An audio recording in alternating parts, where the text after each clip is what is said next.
Kung batang 90s ka, siguradong kilala mo si Shanchay ng Meteor Garden. At sigurado ring isa ka sa mga nabigla sa pagpanaw ng Taiwanese superstar na si Barbie Hsu. Nakausap din ng News 5 ang Pinay na nagboses noon sa iconic na character. Narito ang Frontline Report. Buhay na buhay pa ang character ni Shanchay para sa voice actor ng Tagalog version ng Meteor Garden na si Cynthia Villanueva. Bitbit niya ang memory ng pumanaw ngayong Taiwanese superstar na si Barbie Hsu. Sa interview ng News 5 kay Cynthia, naging parte na talaga ng buhay niya si Barbie. Nagulat daw siya nang malaman ang balita. Ay mga missed call pa ako. Sabi ko, what's going on? It's really sad. She gave us joy, she gave us laughter, kinilig tayo. Ginising tayo ng balitang namatay na si Barbie Hsu dahil sa flu, pneumonia at influenza.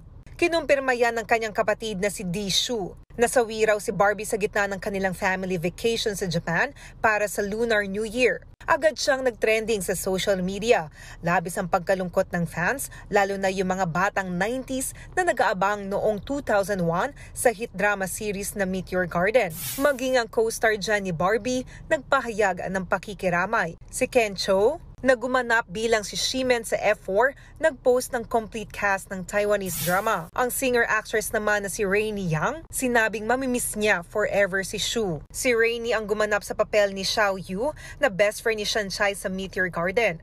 Black photo naman ang pinost ng singer-songwriter at close friend ni Barbie na si Christine Fan. Bumuhos din online ang pakikidalamhati ng fans. Say ng ilan, Barbie will always be remembered for her iconic Shanchay role. Bukod sa Meteor Garden, kabilang sa mga huling proyekto ni Barbie ang mga pelikulang Motorway at Croczilla kung saan siya ang nanalong Best Actress sa Macau International Movies Festival. Mga kapatid, Jania Lipon po, laging maging updated sa latest sa entertainment and lifestyle para maging una sa balitaan. Bisitahin at mag-subscribe na sa social media pages ng News 5.